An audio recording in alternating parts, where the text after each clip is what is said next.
Hello everyone! Welcome to my channel again, guys! Ang ituturo ko sa inyo ngayon kung paano magluto ng simple lang siya na Yoshinoya Gyudon. Yung nakikita nyo kung kahit saan, napaka-affordable kahit sa Japan, pinipilahan. Ito ang Yoshinoya Beef Bowl. Ang gagawin ko sa inyo kung paano, simple lang. Kaunting ingredients, mirin, soy sauce, and osake lang siya, Japanese osake. And ito lang siya. 200 grams ng beef na meron siyang konting taba, at onion, white onion, and ginger. And ang gagamitin ko is yung red sugar. Okay? Ngayon, unahin natin yung broth. Ang gagawin natin is sugar is 2 tablespoon. Ang ginamit ko is yung red sugar, mas maganda. 2 cups of water muna pala, sorry. And 2 tablespoon ng red sugar. And 2 tablespoon ng soy sauce, mirin. Hindi na pala abot yung mirin ko. 2 tablespoon ng mirin. Meron ko dito. Yan. 2 tablespoon ng mirin and Japanese wine osake for cooking. Japanese osake is 3 tablespoon. 3 tablespoon.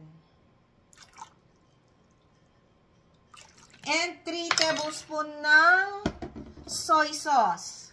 Kikkoman soy sauce. Japanese soy sauce.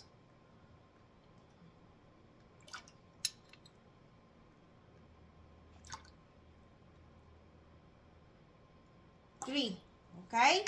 Ngayon, pakukuluan nyo muna yan siya ng kaunti at dadagyan natin ng 1 tablespoon na Japanese bonito dashi. Powder dashi. Okay? Wait lang. Guys, pakukuluan nyo muna ng isang beses bago nyo ilagay ang Japanese dashi na bonito powder. Okay? Hondashi. 1 tablespoon. Pakuluan nyo muna siya ng sandali bago nyo ilagay. Okay?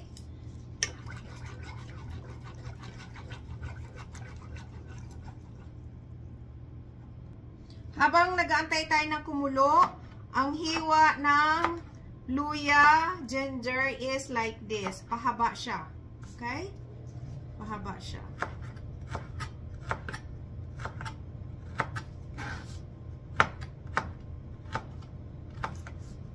Ganito, haba siya.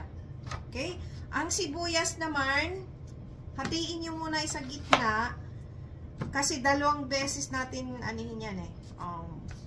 Hatiin natin sa gitna. Ang isa, yung una, ang hiwa niya, pa ganyan. Pa-slanting, pa ganyan siya. Yan. Madali lang itong lutuin, guys. Bibili lang kayo ng beef. Ayan, kumulo na siya. Kumulo na siya. Ngayon, maglagay tayo ng 1 tablespoon na Jesus Christ. Dashi powder. Okay? Ayan na, pakukuluan nyo uli. At dyan nyo na ilalagay ang ito. Sibuyas. And luya.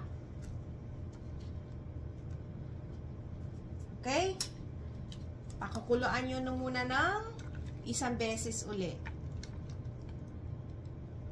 Okay? So, habang yan kumukulo, iniintay natin, guys. Ito naman ay pang ano lang siya, yung bago natin kakainin, bago natin i-serve, dapat meron siyang medyo fresh na white sibuyas sa ibabaw kasi yan ang Yoshinoya eh. Yan, pakukuluan mo siya ng itong sandali lang tapos bago natin ilagay ang karne. Yan. Ang hiwa guys ng karne nasa sa inyo.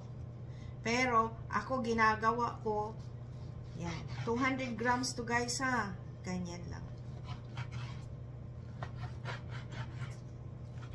Ganyan lang hiwa.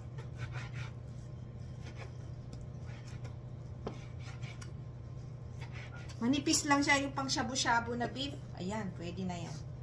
Okay, ayan na. Kumulo na siya. Kumulo na siya. Dito nyo ilagay ang karne. Tiyang-tiyang. Yan. Pakuluan nyo ng mabuti. Ngayon, habang kumukulo, tatanggalin nyo yung foam, yung scum niya. Kumbaga sa chicken, scum. Ito naman, pag sa beef, yung foam. Kasi yun ang hindi masarap. Pag yung mga foam niya, yung bula-bula, tatanggalin niya. Yan, pakukuluan nyo sandali. Tapos makikita nyo na naman yan na pag kumulong-kumulo na, nandyan yung foam niya. Yan, tanggalin nyo, salain nyo. Okay? Mamaya-maya, tuturo ko sa inyo. Ito guys, ito yung sinasabi ko na foam, yung mga bula-bula, tanggalin, hindi masarap yan. Yung scum niya. Yan. Tanggalin nyo. Habang kumukulo siya, lumalabas siya ng lumalabas. So ngayon, para malaman nyo na medyo malambot na yung karne, at least meron kayong 10 minutes. Yan. Pakukulaan nyo ng 10 minutes yan. Pero ako, supposed to be, pinapakuluan talaga yan ng pag maraming taba. Yung kasi belly, beef belly ang mas masarap eh. Beef belly. Yung medyo may taba-taba na, kumbaga, ano ba siya, yung, ano ba tawag nun?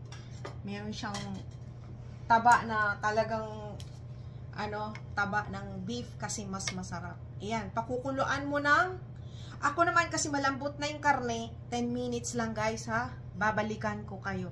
Pero kung yung karne mo na maraming taba, pakukuluan nyo ng 20 minutes.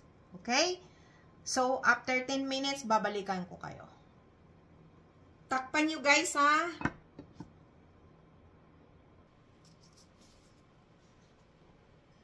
Kunti na lang kulang. Hindi pa eh. Kailangan talaga yung yung sauce niya, yung stock niya, yung broth niya is mapakukuluan masyado ang tawag nito yung white onion para mag-absorb ang lasa doon sa white onion at saka doon sa karne. Yan, yung niya, yung sauce niya. Konti pa lang guys. Yan guys, ayan na, medyo maganda na yung maganda na yung pagkalambot ng white onion. Dito nyo na ilalagay ang itong straight na cut ng white onion kasi ito yung pang topping niya na medyo hindi siya masyadong luto. Yan. So, pakukuluan nyo uli siya ng mga 5 minutes lang. Okay? Here we go. Ang bango. Hello guys, ito na. Ready na siya guys. Ang gagawin nyo ngayon, dito ko siya lalagyan ng konting pepper powder. And, maglagay kayo dito ng, ayan na siya. Okay na siya. So, pag naglagay kayo ng ganyan, lagay nyo na sa serve with the rice. Yan, masarap yan kasi marami siyang sabaw. Here we go. Yan. Wow. Marami.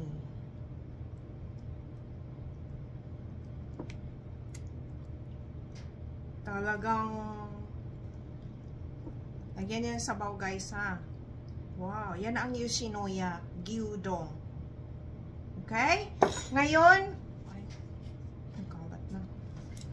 Dito nyo lagyan ng tawag nito, ginger pickles. Okay? Ayan siya. Ito guys. Itong ginger pickles ilalagay nyo sa ibabaw. Yan. And lagyan nyo ng spring onion sa gilid. Spreading. Para maganda tignan. And ito na guys. Sus, grabe. Oh. Medyo kaunting sabaw pa. Wow.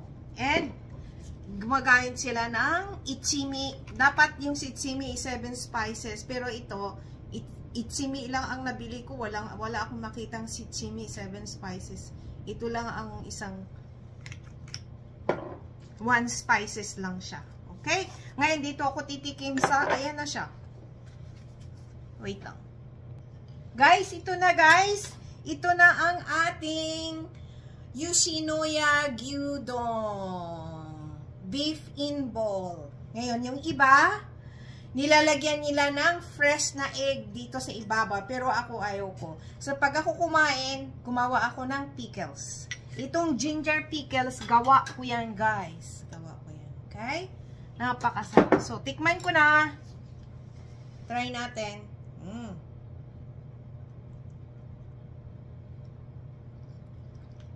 Oh my God, sarap.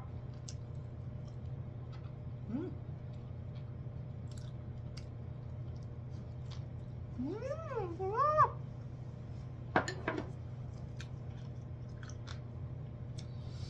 Ito na ang ating finished product. Thank you for watching. Please subscribe, like, and share. And i-click nyo na rin yung notification bell, guys, para palagi kayong updated sa aking mga bagong video. Bye! God bless all! Paki-share naman ang mga video ko, guys, ha? Thank you so much. Bye-bye!